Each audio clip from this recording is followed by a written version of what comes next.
رفتی و با رفتنت عزیز من دل من مثل یه ویرونه شده. دیگه نیستی تا ببینی که حالا دل من مجنون و دیوونه شده. رفتی و تنها گذاشتی منو باز،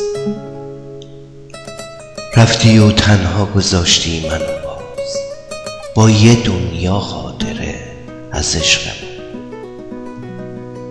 بی تو هم خونه غصه ها شدم، بی تو باز غم میباره از آسم.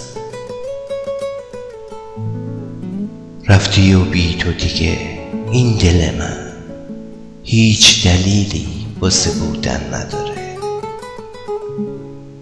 چشمم از غصه دورید عزیزم، جای اشک دیگه داره خون میباره.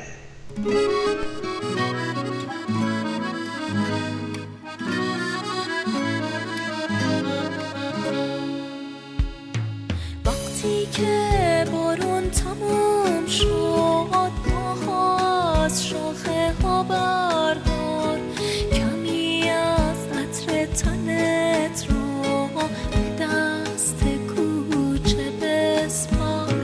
وقتی که بارون تموم شد به من به خونه خو کن، واسه دستای سردم یه ستاره آرزو کن.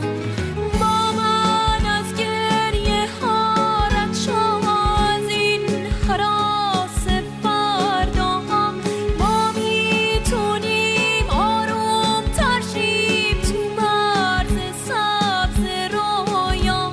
فردا رویا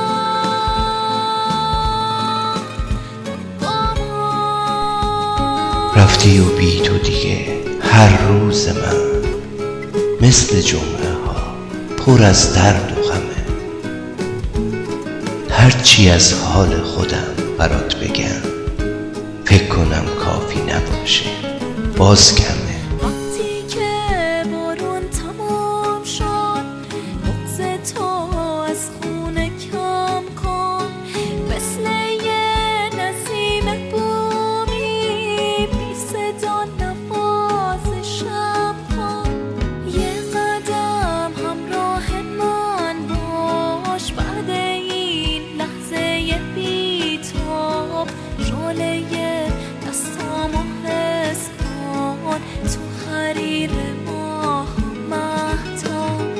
با من از گریه ها رد شو، از این هراس فردا ما میتونیم آروم تر شیم تو مرز سبز رویا.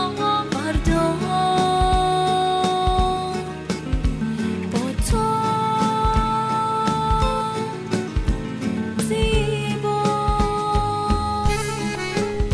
رفتی و بی تو حالا تنگ غروب غم میاد خونه دل سر میزنه.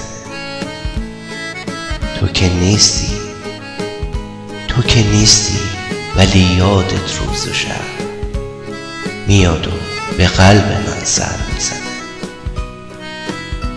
رفتی و صدای زجه های ساز میپیچه شبا توی اتاق من. لااقل خاطره ها تو پس نگیر، تو دیگه تیر خلاصمون نزن، تو دیگه تیر خلاصمون نزن.